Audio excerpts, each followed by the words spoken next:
Hey everyone, welcome back to my YouTube channel, and today I'm doing another interview.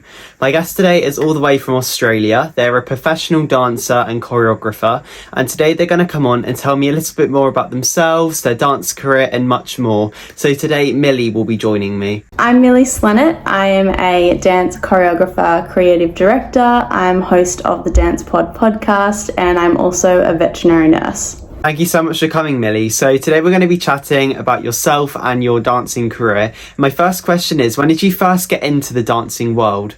I first started dancing when I was about 3 years old. My parents just took me to Tiny Tots Ballet and I kind of just fell in love from there. I don't think I ever really had time off, except for obviously injuries and things like that. But yeah, from the get-go I was just really, really keen, and I obviously wasn't terrible at it, so it was good. I got to progress through. I really went through RAD ballet syllabus, and I was predominantly studying ballet mostly when I was younger. I did a bit of like tap, jazz, funk, and that was kind of my foundation until I was about 12.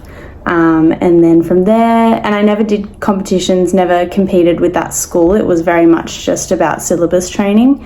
And then I moved to a different school when I was about 12 or 13 and transitioned into the big competition world and all of that. So that was very eye-opening. But yeah, that's kind of how I got started.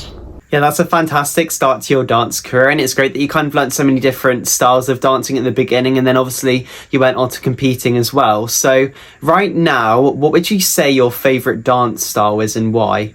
This is a really hard one because I feel like it depends what mood I'm in. I think overall, more of a contemporary bass genre is probably going to be my go-to, but I love me some technical commercial jazz if I'm that way inclined and in that mood for sure. But yeah, I think as a fallback, as a baseline, contemporary lyrical is kind of my strong point. Yeah, contemporary and lyrical are both like really two cool styles, and it's great that you can do them. So do you have any advice to somebody who would like to get into the dancing world? I think get into it. Like, there is no, especially these days, it's far more acceptable to just jump on in no matter what age you are, no matter what your background is, what your history of the dance is, whether you know a bit, whether you know nothing. And for me, these days I teach a lot of open and beginner classes, and you get all walks of people. So people that have never trained before, people that used to dance and haven't for years and then they jump back in. And there's plenty of, I think it's hard for a lot of teenagers feel like they miss the boat sometimes if they weren't training from a really young age, but I really don't think there's any right or wrong time to join. I think you just need to find what genre you vibe with, try a bunch of stuff out, and then see what you click with.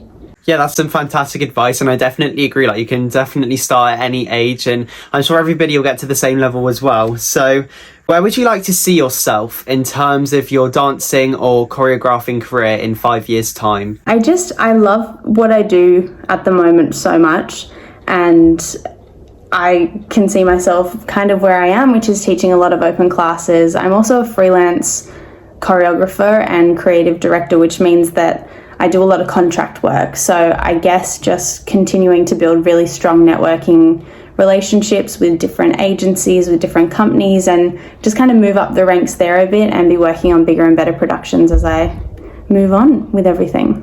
Yeah, it's fantastic that the jobs you're doing now and the choreographing and dancing you're doing now is something you really love, and I hope everything goes well for you in the future. Do you look up to anybody in the dancing world, or did anybody even inspire you to get into dancing?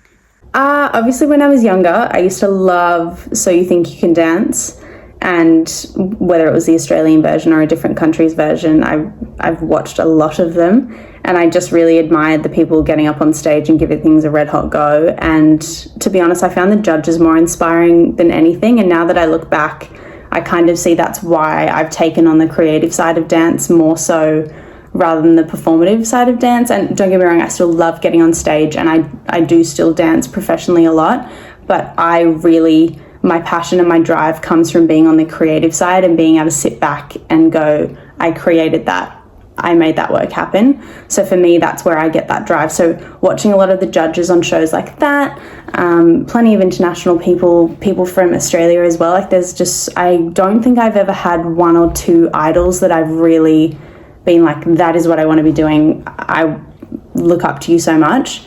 I just really love taking little bits and pieces from people from all different avenues of the industry, and thinking that, okay, cool, I could see myself doing that, but I could also take a little bit from you and a little bit from you, and I'm really kind of just carving my own path in that way. So yeah.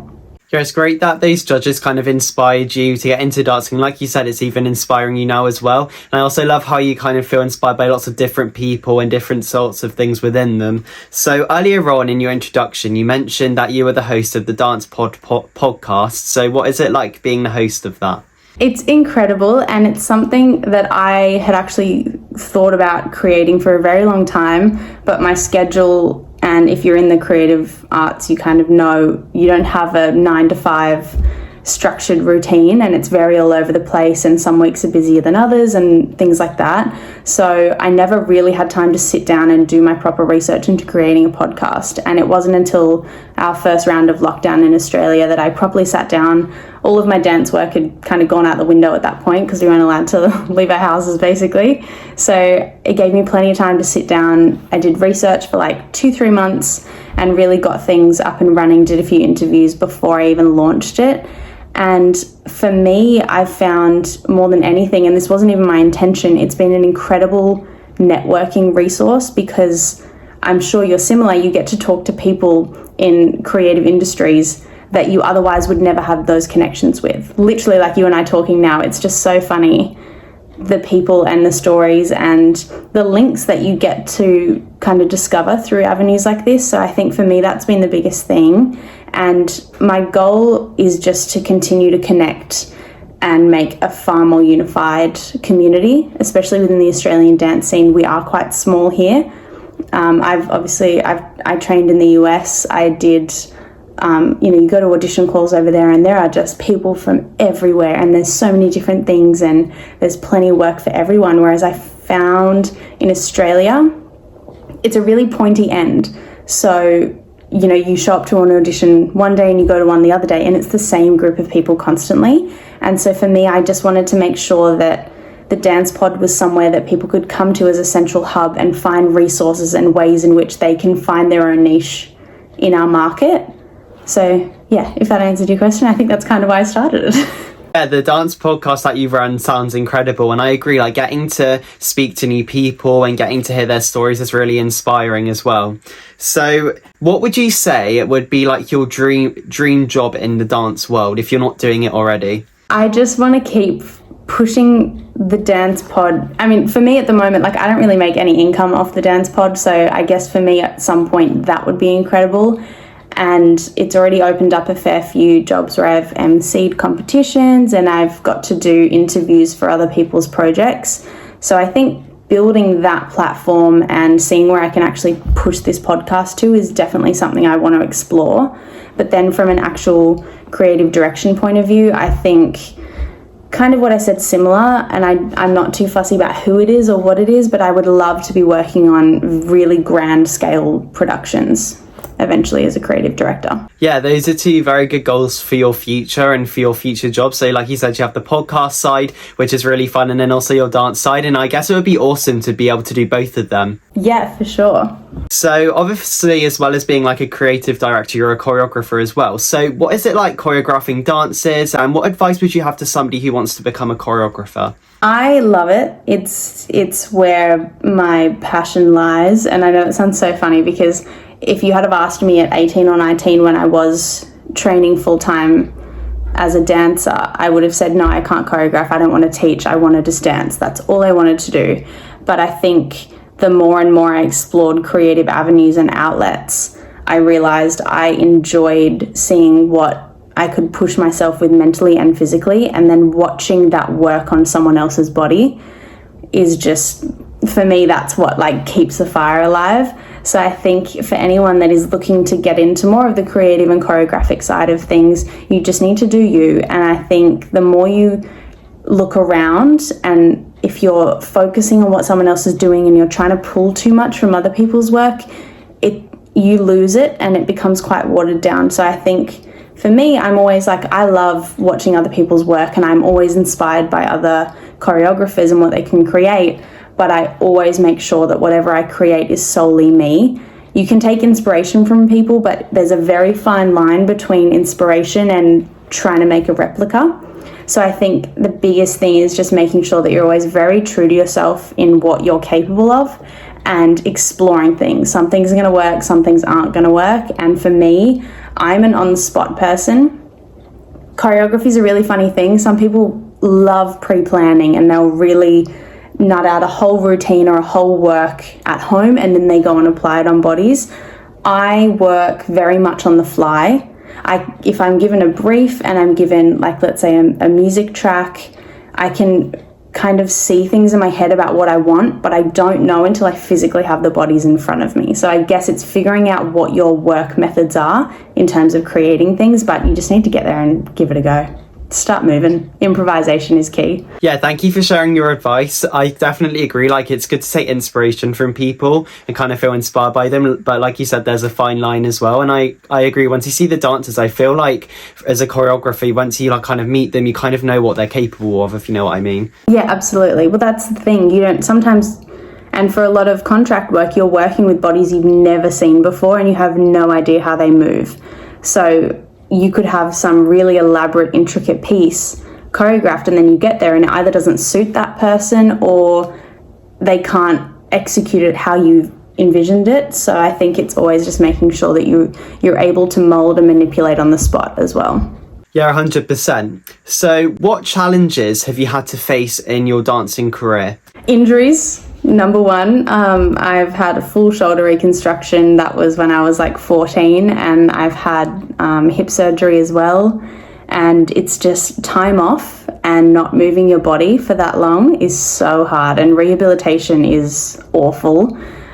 So yeah, I know it's same with any kind of sporting or creative art form. If you're using your body, if your body is your instrument, you have to take care of it. So I had, some pretty nasty injuries early on in my career when I was just starting to kind of like find my flow.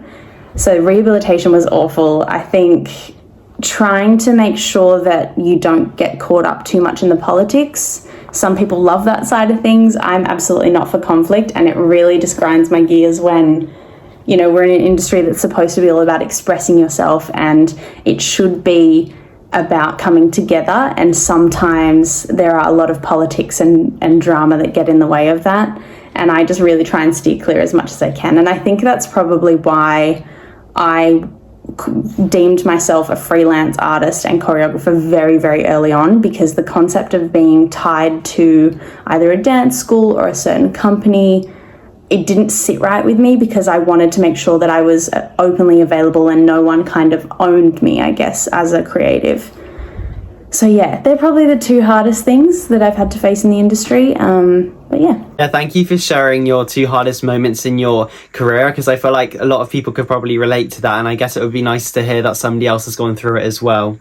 So I have one more question for you, and to the end of the interview, I just wanted to kind of know, do you kind of have any memories or any funny moments you'd like to share from your dance career? Oh my gosh. Just a lot of like awkward encounters. I'm a very clumsy person, and I think it's so funny. Like, my parents, no one in my family are creatives in that sense. I mean, my sister's a fashion designer and one's a makeup artist, so I guess they're in the creative bubble, but they're not movement artists. So my parents always do find it so funny, because I'm like forever falling over, running into things, just doing ridiculous stuff. So for me to get on a dance floor and be coordinated is like mind blowing to everyone. I'm trying to think. I've had some really, really bizarre ones, like, I don't know how much is like too personal, but just awkward costume malfunctions on stage, things like that. I'm sure I don't really need to get into detail on those ones, but yeah, they're probably my funniest, has just been, awkward nip slip here, awkward something here, and yeah, I don't know. Other than that, I think I've dodged a lot of awkward things in the industry. I'm more clumsy outside of it, so. Yeah, thank you for sharing those moments. And yeah, I expect like every single dancer has their own stories to share as well. So I wanted to say a massive thank you for taking the time out to come and do this interview with me. I really appreciate it. Oh, thank you so much for having me. It's been a pleasure. You're most welcome, and also thank you to everybody who watched the interview. I hope you enjoyed it, learnt a bit more about the dancing and choreographing world, and I'll see you soon for another one. Bye guys!